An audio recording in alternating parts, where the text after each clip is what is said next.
भारतीय संविधान को पूरे तरीके से लागू क्यों नहीं किया गया?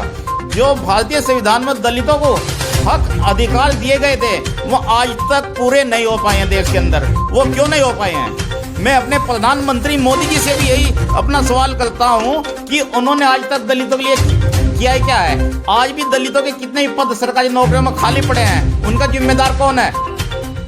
दलितों के जो पद खाली पड़े हैं देश के अंदर, उनका जिम्मेदार कौन है? बताइए आप। मोदी जी भर रहे हैं। नमस्कार दोस्तों, मैं हूं आर्यन बोध और आप देख रहे हैं बिग इंडिया टीवी। आज हमारे साथ है डॉक्टर अंबेडकर यूनियन के राष्ट्रीय अध्यक्ष, जिनका नाम है रविंदर गौतम जी। वैसे पेशे से वकील भी है। आज हम इनके पास आए इनसे कुछ सवाल करने हैं। नमस्कार जी। नमस्कार जी। आप मुझे ये बताइए, आज हमारे देश में दलितों की स्थिति क्या है? देखिए, सबसे पहले आज गणतंत्र दिवस की सभी देशवासियों को हार्दिक शुभकामनाएं। आज गणतंत्र दिवस देश के अंदर बड़ी खुशी के साथ मनाया जा रहा है, लेकिन इसके साथ साथ मैं ये भी कहना चाहता हूँ कि गणतंत्र दिवस मनाने का उद्देश्य क्या है हमारा, क्यों मनाया जा रहा है, इस विषय पर जितना संघर्ष डॉक्टर भीमराव अंबेडकर ने किया संविधान बनाने में, उनका देश में कहीं भी जिक्र नहीं हो रहा है। और आज हमारे देश के अंदर जो दलितों की स्थिति है वो बहुत दयनीय है, और हमारा दलित समाज आज भी बहुत गरीबी में जी रहा है देश के अंदर। भारतीय संविधान के भारत में लागू होने के बाद जिस तरह से दलितों का विकास होना था वो नहीं हो पाया। आज तक जितनी भी सरकारें देश के अंदर आई है, किसी भी सरकार ने दलितों के सामाजिक स्तर को ऊपर उठाने के लिए काम नहीं किया, और यही कारण है कि आज दलित समाज पिछड़ा का पिछड़ा रह गया देश के अंदर। तो ये एक बात बताइए, आप एक बार बताओ, मोदी जी ने क्या किया दलितों के लिए इन 8 साल में?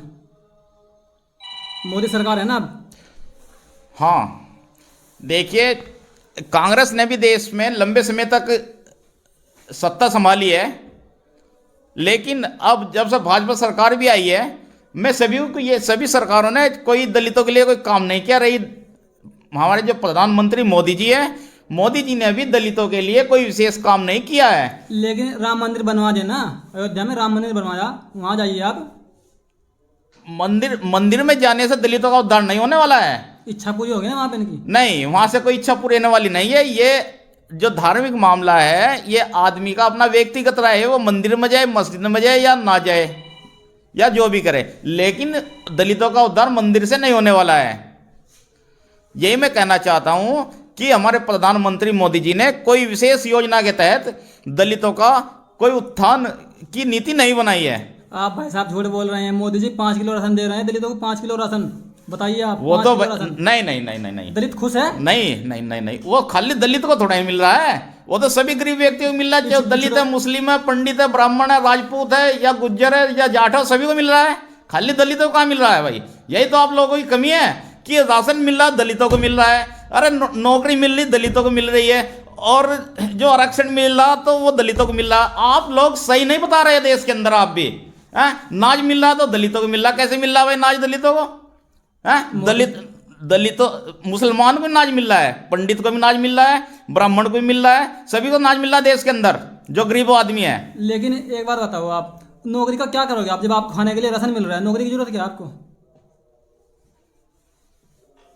5 किलो राशन से अगर कोई गुजारा होगा तो जितने देश के अंदर MP MLA बने बैठे हैं ना, ये सब के सब, इनको 5-5 के बजाय 10-10 किलो राशन दो महीने में, हैं? और फिर ये देखो इनका क्या भला होगा देश के अंदर। बात अनाज से पूरा नहीं होने वाला है।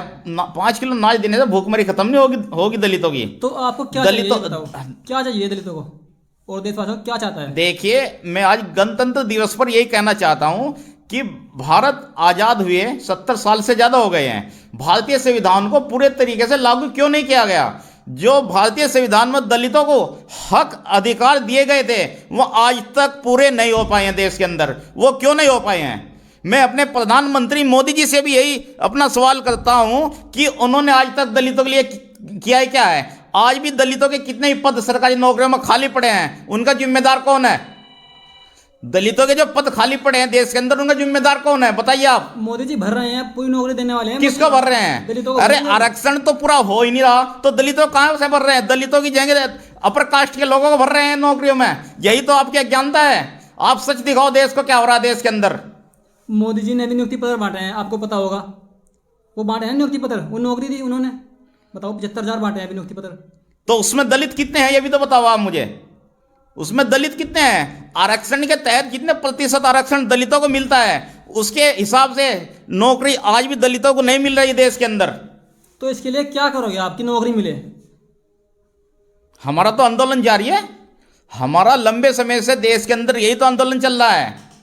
हैं? आप एक तरफ जो जातिगत आदमी है देश के अंदर कह रहे कि आरक्षण खत्म कर दो। अरे भाई, आरक्षण होते हुए दलितों को नौकरी नहीं मिल रही है, तो आरक्षण खत्म होने के बाद इनका क्या हाल होगा? वो सबको बराबर करना चाह रहे हैं, आप नहीं जानते हो, सबको बराबर कर रहे हैं।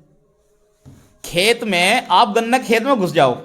एक सवाल आपको बता, इस सवाल का जवाब दे रहा हूं। एक खेत में मोटा गन्ना खड़ा है, एक बारीक खड़ा है, तो जो गन्ना बारीक है उसको मोटा करने के लिए क्या करोगे आप? वो तो सही बात है, खाद पानी लगाना पड़ेगा। जो मोटा गन्ना है उसकी अपेक्षा छोटे गन्ने को उसी हिसाब से खाद और पानी एक्स्ट्रा देना पड़ेगा। और यही तो आरक्षण है देश में हो रहा है क्या? जो एक गरीब वर्ग का लोग है उसको एक सुविधा के तहत बड़े आदमी की बराबर जब भी तो होगा जब उसको सुविधाएं मिल जाएंगी। तो यही तो आरक्षण है?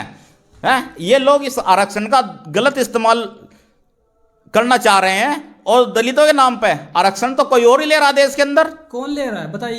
कौन ले रहा है? ये दलितों के नाम पर कहीं तो एमएलए जीत जाते हैं अपना फर्जी सर्टिफिकेट बनाकर। फर्जी सर्टिफिकेट के सारे कई लोग अपनी नौकरियां ले चुके हैं। दलित जो के तू है। कानून तो है ना। कानून क्या? कानून क्या काम कर रहा है उनके लिए बताओ? आप एफआईआर करिए उनके खिलाफ। नहीं, एफआईआर करना इसका मकसद नहीं होता पूरा है। ऐसे लोग करते क्यों हैं? इस पर लगाम लगनी चाहिए। ये हो क्यों रहा देश में ऐसा? अरे भाई, ये देखो कि दलित आज भी वहीं का वहीं पड़ा हुआ है। कम से कम कुछ तो सोचो इनके बारे में। अरे भाई साहब, ये सरकार बढ़िया है, इसके बारे में मत बोलिए आप। ये सरकार बढ़िया है। सरकार बढ़िया है? किसकी सरकार बढ़िया है? मोदी जी की। मैंने तो बात सुनो, इससे पहले मैंने ये भी कहा कि लंबे समय से कांग्रेस ने भी राज किया है, अब मोदी जी राज कर रहे हैं। किसी भी सरकार ने आरक्षण का कोटा पूरा किया होगा आज तक देश के अंदर? मुझे बता दो आप। अब करने वाले हैं मोदी जी। कब को करेंगे मोदी जी? आपको एक बात बताऊं, मोदी जी ने कितना विकास किया है। आज से 8 साल पहले सरसों के तेल की बोतल 70 रुपए की थी, 70 साल में कांग्रेस के। हाँ। लेकिन मोदी जी के राज में 200 की होगी। कितना विकास हो गया देखिए आप। हाँ, ये तो तेल का विकास हो रहा है। तेल का विकास हो रहा है देश में, और जो घरेलू गैस है उसका विकास हो रहा है देश के अंदर। फैक्ट्रियां बंद हो रही हैं, उद्योग धंधे खत्म हो रहे हैं। ये विकास ही तो हो रहा है। और क्या? तो और क्या चाहिए? ये विकास ही है। और क्या चाहिए? ये जनता जब तक फुटपाथ पर नहीं आएगी, जब तक जनता की आंख खुलने वाली भी नहीं है। अभी धीरे धीरे इनका सब कुछ खत्म होने जा रहा है देश के अंदर। ये जनता क्यों नहीं बोलती है, ये बताइए आप मुझे। जनता चुप क्यों बैठी है? जनता, मैंने आपको बताया, जनता 2-4 मुद्दों पर उलझी हुई है। मंदिर मस्जिद, हिंदू मुसलमान, भारत पाकिस्तान। अच्छा, मेरा एक सवाल हो रहा है आपसे। जो मोदी जी ने नई संसद बनाई है उसके बारे में क्या कहोगे आप? देखिए, नई संसद भवन देश के अंदर बन रही है। मेरी आपके चैनल के माध्यम से यही मांग है अपने देश की सरकार से कि वो नई संसद भवन का नाम डॉक्टर भीमराव अंबेडकर संसद भवन रखें, ताकि पूरे देश को पता लगे कि आप दलित हितैषी हो।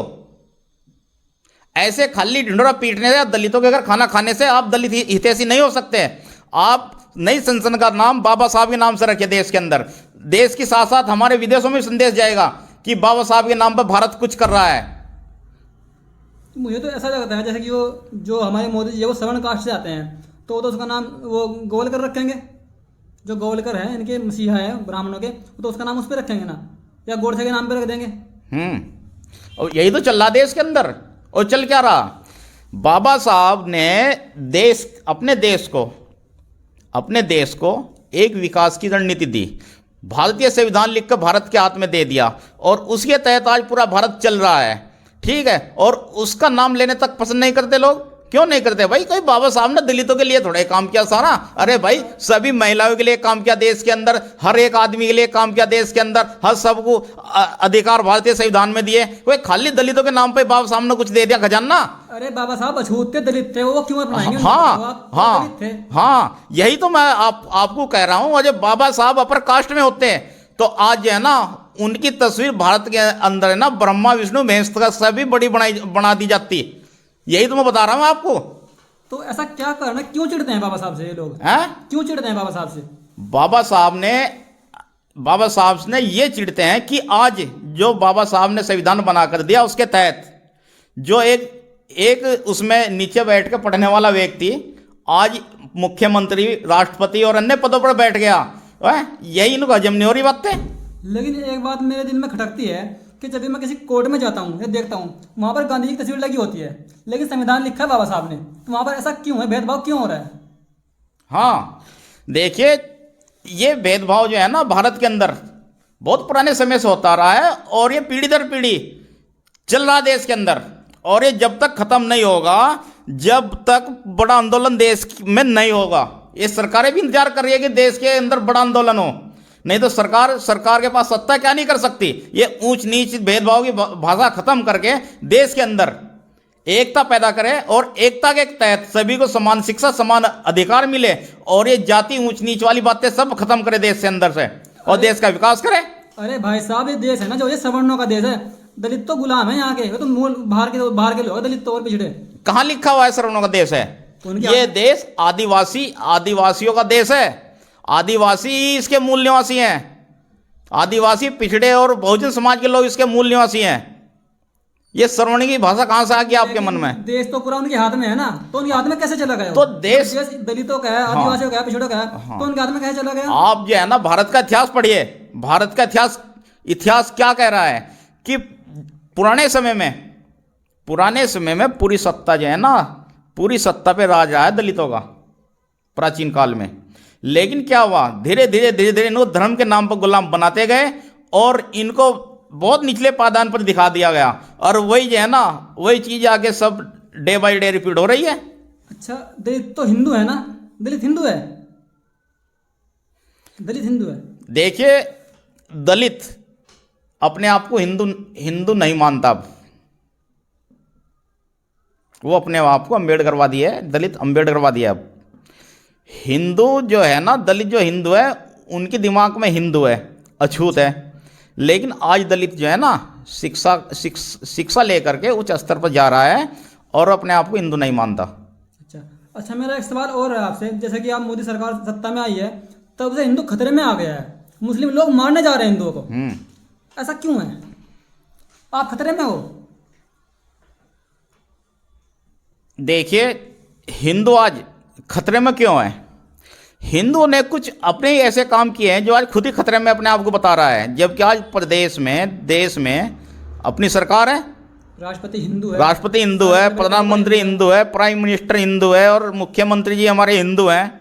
कई राज्यों में सरकारें हैं, लेकिन उसके बाद भी फिर खतरे में है। ये खतरा क्यों पैदा हो रहा है इंद्रों को? तो बताओ कैसे बचना है इससे खतरे से? नहीं, सवाल यह है कि ये खतरे में क्यों है? मुसलमान मार देंगे आपको, हिंदुओं को। खतरे में ये हिंदू ये है कि इन्होंने अपने आप को जो है ना, अपने आप को हिंदुओं ने जातियों में बांट लिया, खुद बांटा है हिंदुओं ने जातियों में। और इनको मुसलमान लोग तो नहीं बांटने के लाए थे। मैंने सुना है एक ब्राह्मण था, कोई बड़ा विद्वान, उसने कोई वो लिखा होगा ग्रंथ मनुस्मृति तरह का, उसमें कई वर्ण बनाए। हाँ, ब्राह्मण, क्षत्रिय, ये हिंदू नहीं तो बनाए ना, ये क्यों बनाए उन्होंने? हिंदू ने हिंदू का विरोध क्यों कर दिया? ग्रंथ लिख के। यही जब तो हिंदू खतरे में आज है।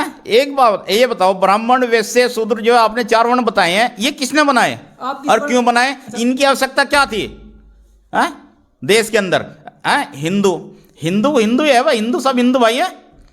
अरे भाई, आप जो है ना जाति के नाम पर उत्पीड़न बंद करो, और जब तक सारे हिंदू, ये जाति खत्म नहीं हो जाती ना, जब तक हिंदू खतरे में ही रहेगा देश के अंदर। अरे सरकार ब्राह्मणों की है, खत्म क्यों हो गए? मतलब सरकार तो ब्राह्मणों की है ना, फिर खतरे में अत्याचार होता रहेगा भाई साहब। नहीं, हिंदू फिर कह रहा मैं खतरे में हूं। क्यों है खतरे में? क्यों है खतरे में? आप जो है ना, सब हिंदू डर रहे हैं ना फिलहाल। हाँ, नहीं, जो हिंदू शिक्षित है ना वो नहीं डर रहा है। अच्छा। जो अनपढ़ है, जिसे अपना वो है, वो डर रहा है। जो भारतीय संविधान को नहीं समझता और जो है ना अंधविश्वासी है, वो खतरे में है। अच्छा, हमारे देश में अंधविश्वास क्यों फैला हुआ है इतना? हमारे देश में अंधविश्वास फैला नहीं है, अंधविश्वास फैलाया जाता है। किसने फैला दिया बताओ? सब लोग देश की तरक्की चाहते हैं, तो कौन देखिए, फैलाएगा? ये जातिवादी लोग जो है ना देश के अंदर अंधविश्वास इसलिए फैलाते हैं ताकि वो लंबे समय तक सत्ता पे बने रहें। जातिवादी कौन है? कौन हैं? है जातिवादी? जातिवादी लोग ये हैं जो जातिवादी भाषण देते हैं, ऊंच नीच की बात करते हैं, आरक्षण को खत्म करने की बात करते हैं, ये छोटा आदमी बड़ा ना बन जाए, यही तो जातिवादी लोग हैं। और अच्छा, आप तो देख रहे हैं चैनल पर कौन कौन बोल रहे हैं, कौन नहीं बोलते टीवी खबरों में। या मैं नाम ही लेके बताऊं उनका? नाम लो ना आप। नहीं, नाम लेके बताऊं नाम मैं? लीजिए आप। फिर आप सब समझदार हो, ये जातिवादी लोग देश में कौन है? तो ये जातिवाद छुआछूत कैसे खत्म होगा? इसका कुछ कारण, इसका कुछ उपाय है? जब तक देश के अंदर ऊंच नीच की भावना देश में रहेगी, तब तक हिंदू समाज कमजोर रहेगा देश के अंदर।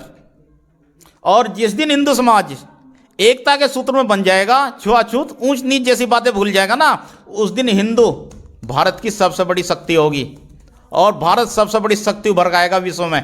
लेकिन जिन्होंने जाति बनाई है वो लोग तो नहीं चाहते जाति खत्म हो, और आपके पास सत्ता नहीं है, तो फिर कैसे? वो लोग नहीं चाहते कि जाति खत्म हो, तो एक दिन देख लेना कि मैं ये बताना चाहता हूं कि मुगलों ने है ना 700 साल राज किया देश के अंदर। बिल्कुल किया। जो लोग ये चाहते हैं कि जाति खत्म ना हो, तो वो लोग खत्म हो जाएंगे। उनको कौन खत्म कर देगा बताओ? है? कौन खत्म कर देगा उनको? वो तो तो बड़े बड़े पदों पर बैठे हैं, सत्ता में हैं वो लोग। तो घूम फिर के बात फिर या तो हिंदू खतरे में क्यों है फिर? अरे मुसलमान, उन्हें खुद पता है। अगर जो सुनो, आपको ये पता है देश के अंदर मुगलों ने 700 साल राज किया। बिल्कुल किया, ठीक है। और अब हिंदू खतरे में है, जबकि अब भारत के अंदर लोकतांत्रिक सरकार है, ठीक है, तो लोकतंत्र है देश के अंदर, अब फिर भी हिंदू खतरे में है। ये क्या कारण है? तो इसका जिम्मेदार, क्योंकि हिंदू एक छोटी छोटी शाखाओं में बटा हुआ है देश के अंदर, इसके अंदर एकता नहीं है। हैं? आपको ये बताए मुझे कि खैरात क्या चीज होती है और कौन से धर्म में है खैरात? आप बताओ। मैं आपसे पूछा, खैरात, एक खैरात शब्द है, ये कौन से धर्म से संबंधित है? मुस्लिम धर्म से हैं? इसमें खैरात का मतलब ये होता है कि एक मेरे से छोटा भाई है कि वो भी मेरे पड़ोस में हंसी खुशी के साथ अपना त्योहार मनाए। आपने दीपावली को देखा है कि आपके मकान लड़ियों से सज रहे हैं और अच्छी मिठाई खा रहे हैं? आपने कभी पड़ोसी के घर भी, हिंदू पड़ोसी के घर भी देखा आपने कि भाई इसके घर में अंधेरा क्यों है? सोचा कभी? नहीं। हैं? फिर ये एकता पैदा करो आप। लेकिन जब आप खैरात मैंने यही तो कहा ना कि अपने एक छोटे भाई पे, हो सके दलितों, ब्राह्मणों, कोई और भी हो सकता है गरीब, उस पर दया करो, उसको भी अपने बराबर लाने की कोशिश करो। अरे भाई साहब, अगर एक गांव में ब्राह्मण घर हो ना एक, और बराबर में दलित घर हो, वो उसे घर जाता भी नहीं है, पानी तक नहीं पीता उसका। जब तो हिंदू खतरे में है, तो एकता फिर कैसे होगी? तो जब तो हिंदू खतरे में है। तो हिंदू मर जाएगा? हैं? खतरे में है तो एक दिन मर भी जाएगा हिंदू। देखिए, ये तो हिंदू बताएंगे या उनका समय बताएगा। लेकिन मैं फिर भी ये अपने देश में यही चाहता हूं कि सारे हिंदू एकता के सूत्र में आए। मैं आपके चैनल के माध्यम से एक जो हिंदू एकता संगठन बनाने जा रहा हूं, उसकी घोषणा जल्दी की जाएगी। जिससे हम देश के अंदर ये प्रयास करेंगे कि सभी हिंदू एकता के सूत्र में बंधे, ऊंच नीच और ये जाति प्रथा खत्म करें, ठीक है। जो कि बाबा साहब ने भी करी। बाबा साहब ने क्या किया? जब छुआछूत देश से खत्म होगी तो बाबा साहब ने भी एक पंडित की लड़की शादी करी थी। बिल्कुल। वो इसलिए ही करी थी ताकि ये समाज एक हो जाए। लेकिन ब्राह्मण लोग चाह रहे हैं, अब जो इंटरकास्ट मैरिज हो रही है उसको बंद करवाना चाह रहे हैं। जो ब्राह्मण लोग हैं भाषण देते हैं कि इंटरकास्ट मैरिज बंद हो, तो फिर तो जातिवाद और बढ़ जाएगा। तो अपनी लड़कियों के साथ या मुसलमानों के साथ क्यों कर रहे हैं? ये भाषण देते हैं ना ऐसे, वो तो कानून में अधिकार इसलिए हो रही है। अगर इन्होंने कानून बना दिया कि भाई बंद हो जाए, फिर बताओ क्या होगा? तो यही तो हम कह रहा हूं। देखिए, हिंदुओं को एकता, मैं एकता पर बल दे रहा हूं, हिंदुओं को एकता के सूत्र में बांधना बहुत जरूरी है। जो अंधविश्वासी लोग हैं उनका अंधविश्वास खत्म करना पड़ेगा हमें, और ये जाति पाति वाली बात करनी छोड़नी पड़ेगी, और एकता का झंडा उठा कर हिंदू एकता, ठीक है, फिर ये इन्हों कोई खतरा नहीं है। ये भारतीय संविधान के तहत काम करे, भारतीय संविधान को माने और बाबा साहब को माने, कोई खतरे में नहीं है। अच्छा, तो चलो ठीक है। एक सवाल और है मेरा, जो आरएसएस वाले लोग हैं वो तिरंगे को क्यों नहीं मानते? उन्होंने अपमान किया तिरंगे का। हाँ, लेकिन वो भी हिंदू है ना। हाँ, देखिए, आरएसएस ने लंबे समय तक भारत का झंडा अपने कार्यालयों में नहीं लगाया। क्या कारण है इसका? वो देश के लोग हैं, झंडा देश का है। देखिए कारण तो वही लोग बता पाएंगे, लेकिन मैं इतना जरूर जानता हूं जब कानून का शिकंजा उन पर कसे गया, जब तक बाबा साहब का संविधान उन पर लागू हुआ, तो आज देखिए क्या स्थिति है। आज भारत का झंडा जो है ना उनके हर कार्यालय पे मिलेगा। अच्छा, अब अपमान करके दगाओ भारत के झंडे का। लेकिन एक ऐसी बात सुनी है कि देश में वो आतंकवाद फैलाते हैं आरएसएस वाले, ये बात सत्य है? देखिए आतंकवादी आदमी कोई जाति नहीं होती। एक जो आतंकवादी आदमी है एक जगह विस्फोट कर सकता है, लेकिन जातिगत आदमी जो है ना एक समय में पूरे देश में एक बार विस्फोट कर सकता है अपनी जातिवादी बातों के आधार पर। इसलिए जातिवादी आदमी की कोई धर्म या वो नहीं होता है। अच्छा, आप एक बात बताओ, सारे उच्च पदों पर दलित क्यों नहीं है? हमारे देश में सारे उच्च पदों पर ब्राह्मण बैठे हैं, मैंने जहाँ तक देखा है, तो दलित क्यों नहीं है उन पदों पर? उनका हिस्सा नहीं है देश में? देखिए आज यही तो है, आज जो हमें जो दलितों को आरक्षण दिया रहा देश में, उनको हर क्षेत्र में उनके अनुपातिक हिसाब से ही आरक्षण दिया गया है, वो लागू नहीं हुआ। हाँ वो पूरी तरीके से आज लागू नहीं हो पाया है। और न्यायपालिका में तो हमारे जो है ना है ही नहीं। न्यायपालिका में हमारा कोई जो है ना कोई हमारा जज नहीं है, कोई हमारी सुनने वाला नहीं है। लेकिन ये सरकार हिंदुओं की है, दलित हिंदू है, फिर इनका विरोध क्यों, उनका अधिकार क्यों छीन रहे हैं लोग? अभी जो जातिगत बात मैंने बताई ना आपको, देखिए आज भी देश के अंदर ऊंच नीच की बात फैली हुई है। देश के अंदर कोई भी दलित या छोटे आदमी को उच्च पद पर देखना नहीं चाहते हैं उनमें से। तो फिर एकता कैसे हो गया? एकता की बात करते हैं, वो लोग तो नहीं मानने वाले। तो खतरे से बाहर हिंदू कैसे निकलेगा फिर? ये भी बताइए आप मुझे। जब ये हिंदू ये कहता मैं खतरे में हूं, तो खतरे से बाहर कैसे निकलेगा? जब तक हिंदू एकता में नहीं रहेगा तो खतरे से बाहर निकलने वाला नहीं है। और एक बात और सुन लीजिए, और जो आज के समय में भारतीय संविधान को नहीं मानता वो सबसे बड़ा देश का गद्दार है। तो उसका क्या होना चाहिए गद्दार का, बताओ? है उसके साथ ये होना चाहिए जो एक आतंकवादी के साथ होता है, गोली मार दी जाए। मैंने गोली गाली की तो बात नहीं करी, उसको कानून के तहत सजा दी जाए, उसको कानून के तहत सजा मिले। है? अच्छा, अरे आप अपने देश का अन्न खा रहे हो, अपने देश में रह रहे हो, हैं? और आप जो है ना जाति के नाम पर शोषण करते हो, भारतीय संविधान को नहीं मानते हो। लेकिन जब कानून के हाथ में ही है वो तो करेंगे शोषण, बताओ? ऐसा है कानून लंबे समय तक किसी के हाथ में नहीं रहा, ठीक है जी। एक दिन आदमी भी बदलेगा, सरकार भी बदलेगी और ये समय भी बदलेगा। तो मोदी जी चले जाएंगे इस बार? वो तो आने वाला समय बताएगा। अच्छा, आप एक बात बताओ, अभी एक चर्चा में बहुत बड़ी न्यूज चल रही है, मध्य प्रदेश में ओबीसी का आरक्षण है, उसका विरोध क्यों कर रहे हैं करनी सेना के लोग, जो राजपूत समाज के लोग होते हैं, और वहां के शिक्षा मंत्री समर्थन कर रहे हैं उनका, करनी सेना वालों का। देखिए ओबीसी भी हिंदू है, सवर्ण भी हिंदू है, लेकिन वो उनका विरोध कर रहे हैं। ये जो अनेक प्रकार की सेनाएं बनी हुई है देश के अंदर, सेवक धर्म के नाम पर कोई भी सेना बनी हुई है, देखिए इन सभी को देश को खतरा है, इन पर बैन लगना चाहिए। लेकिन चल रहे हैं खुली, वो तो बैन तो नहीं लग रहा। इन पर बैन लगना चाहिए और भारतीय संविधान की बात होनी चाहिए। अरे भाई साहब, करनी सेना के लोगों ने खुलेआम वहां के उसको पीएम उसको सीएम को गालियां दी है, गालियां दी है सीएम को खुलेआम। वहां पे सीएम है जो शिवराज चौहान को खुलेआम गालियां दिया करनी सेना के लोगों ने, और उनका कुछ नहीं हुआ अब तक, बताओ?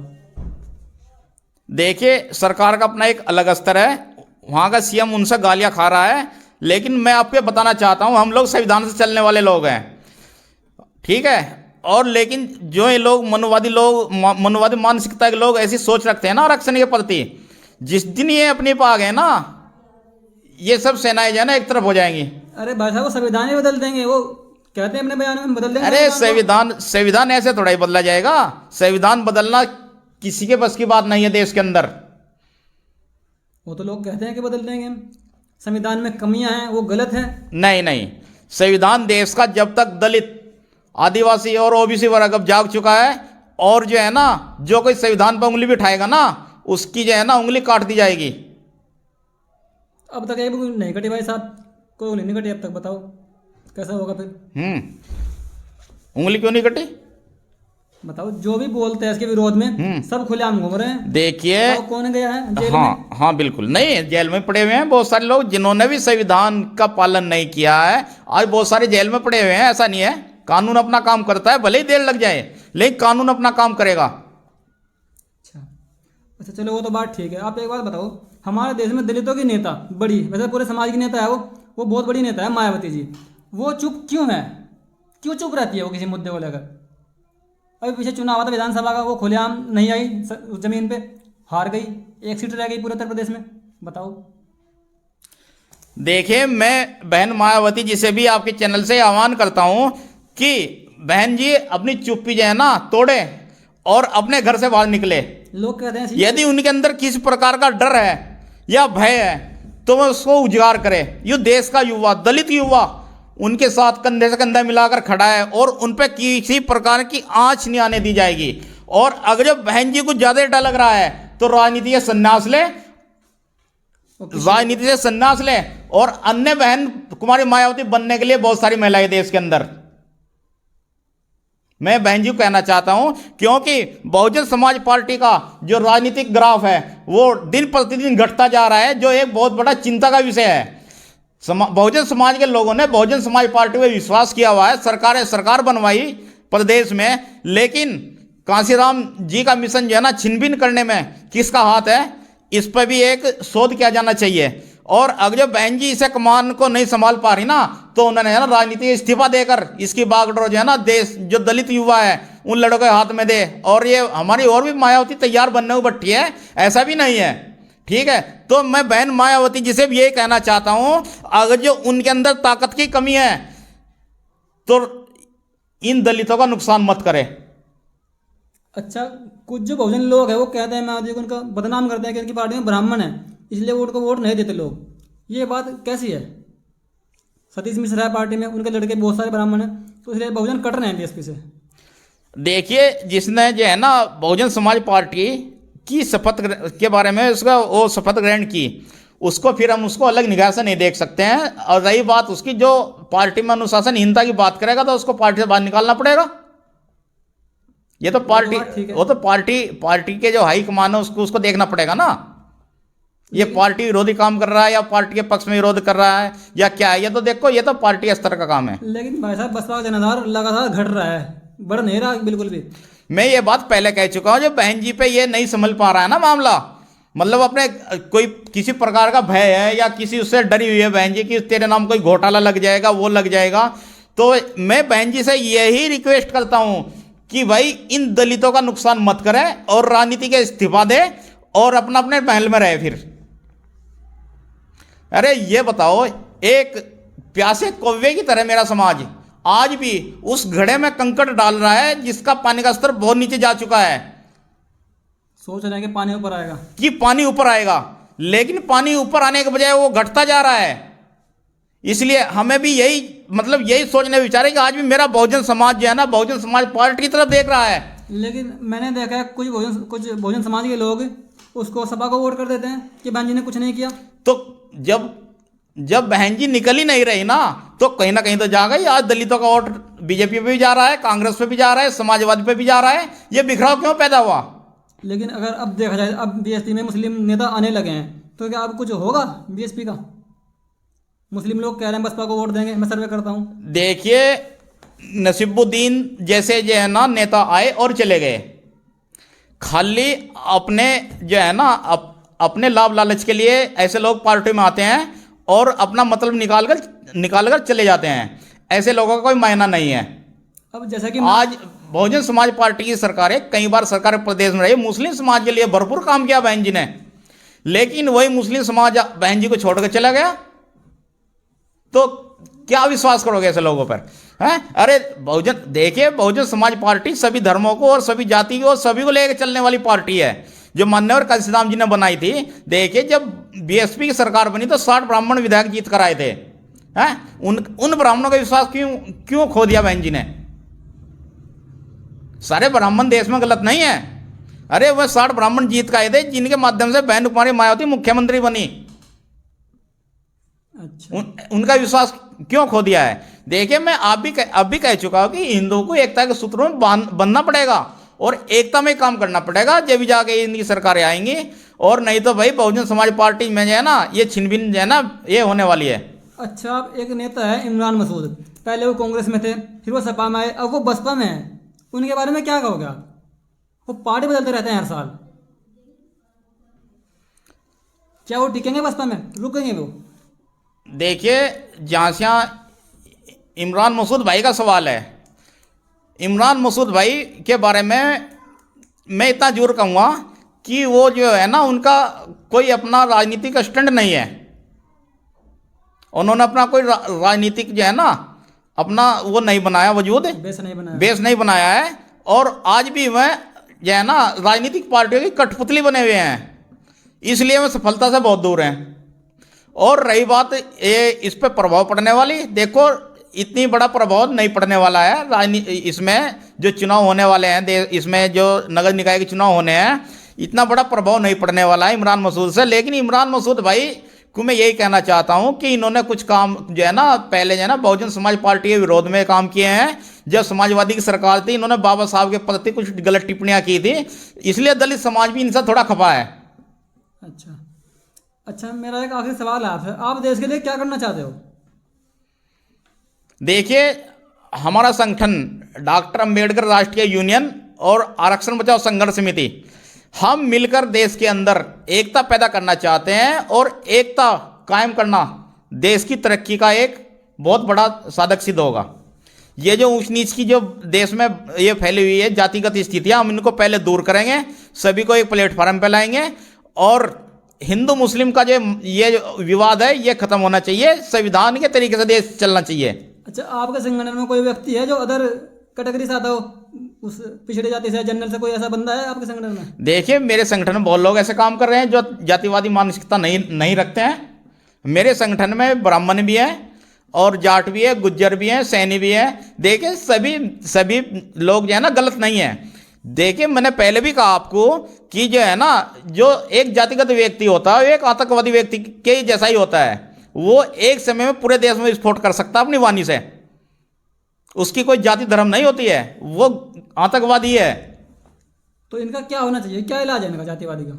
देखिए, इन पे जो है ना, इनकी जो है ना, अगर जो ऐसी प्रक्रिया लगातार निरंतर होती रही, तो इनको जो है ना देश की नागरिकता इनकी खत्म होनी चाहिए और इन पर कानूनी कार्रवाई होनी चाहिए। लेकिन सरकार तो नहीं चाहती जातिवाद खत्म हो, बताओ फिर आप क्या करोगे? तो सरकार खत्म हो जाएगी। सरकार तो अभी कहते हैं लोग 20 साल तक नहीं जाने वाली बीजेपी की। नहीं, देखिए, आने वाले भविष्य के बारे में कोई कुछ नहीं कह सकता। अरे भाई साहब, इस बार मुस्लिम भी वोट दे रहा है बीजेपी को, मुस्लिम भी। देखिए, ये झूठी बात है। वो उनका विवेक है, कौन किसको वोट दे रहा है। यदि भारतीय जनता पार्टी देश के अंदर सही काम करेगी तो दलित भी तो वोट दे रहा है। हम भी मान लें, दलित वर्ग भी इसी आशा में वोट दे रहा है भारतीय जनता पार्टी को कि उनके आरक्षण की रक्षा हो सके और उनको नौकरियां मिले। यदि वो नहीं कर पाएंगे तो दलित भी कट जाएगा। अरे भाई साहब, आप गलत फहमी में हो। दलित वोट देता है इसलिए कि वो मुसलमानों से बच जाएंगे, दलित हिंदू समझता है अपने आप को। आप क्या बोल रहे हैं? दलित को कोई खतरा नहीं है, दलितों को कोई खतरा नहीं है। दलितों का श्रवण मारते रहते हैं, बहुत खबर आती है। तो श्रवणों से खतरा है ना, मुस्लिमों से क्या खतरा है? वो तो समझते हैं ना अपने आप को। मैं यही तो कह रहा हूं, मुसलमान, देखिए आज भी देश के अंदर कोई मुसलमान आरक्षण का विरोध नहीं कर रहा। ये अपने हिंदू भाई तो विरोध कर रहे हैं देश के अंदर। लेकिन जब इनको मिल गया आरक्षण 10% ईवीएस, तो फिर क्यों विरोध करते हैं? अभी बताओ, इनको मिल गया ना आरक्षण। अब ये 10% में जो है ना, इनकी पूर्ति नहीं हो पा रही, जबकि 10% भी इनको मिल चुका है और जो बाकी का भी है वो भी इनके पास ही है। वो तो सारा दलितों के नाम पर तो आरक्षण ही खाना पूर्ति हो रही है देश के अंदर। SC ST और OBC के पास मात्र 49% आरक्षण है, 49%. फिर बाकी तो सब इन्हीं लोगों के पास है। अरे वैसा वो आपको निकालना चाहते हैं देश से ही, आप देश से निकल जाओ, उनके मन में ये चलता है। ऐसा संभव है? ऐसा नहीं होगा। आज दलित समाज का युवा बहुत आगे बढ़ रहा है और बढ़ता रहेगा। और यदि ऐसी स्थिति आई तो जो है ना, एक बहुत बड़ा आंदोलन देश में हम लोग करेंगे। अरे भाई साहब, एक वो नेता था दिल्ली में, राजेंद्र पाल गौतम, ऐसी समाज से, उनको केजरीवाल ने बाहर निकाल दिया। उन्होंने एक सच बात कही। देखिए, इसमें जो है ना आम आदमी पार्टी की बहुत बड़ी गलती है। जो मैं ये कह पाऊंगा, जो वहाँ के मुख्यमंत्री हैं केजरीवाल जी, वह आरक्षण के उसमें ना बहुत बड़े बड़े भाषण देते हैं, लेकिन उनका भी जीरो निकला। वो कह रहे हैं कि हम दलितों को आगे बढ़ाएंगे, उनके लिए ये कराएंगे। तो ऐसे मंत्री का साथ देना चाहिए था ना उनको। उन्होंने अपनी सत्ता के लालच में, अपनी कुर्सी बचाने के लिए उनको पार्टी से निकाल दिया, जो उनको भी भुगतना पड़ेगा। तो जब दलितों की हैसियत इतनी कमजोर है, कोई भी निकाल देता है बाहर, तो फिर क्यों जाते हैं उनकी पार्टी में, अपनी पार्टी में आए? देखिए, मैं ये बात आपको पहले बोल चुका हूं, बहुजन समाज पार्टी अगर ये इसमें काम नहीं, इस मुद्दे पर काम नहीं करती, बहन जी घर से बाहर नहीं निकलती, या बोलना नहीं चाहती, या अगर संघर्ष करना नहीं चाहती, तो बहन कुमारी मायावती जी ये मत समझे कि ये दलितों का नेता कोई नहीं है। मायावती जैसी बहुत बहन जी तैयार हैं जो देश के लिए, पूरी दलितों के लिए जो है ना काम करने के लिए संघर्ष करेंगी। केवल बहन जी का इंतजार है कि बहन जी क्या एक्शन लेंगी। चलिए, नमस्कार।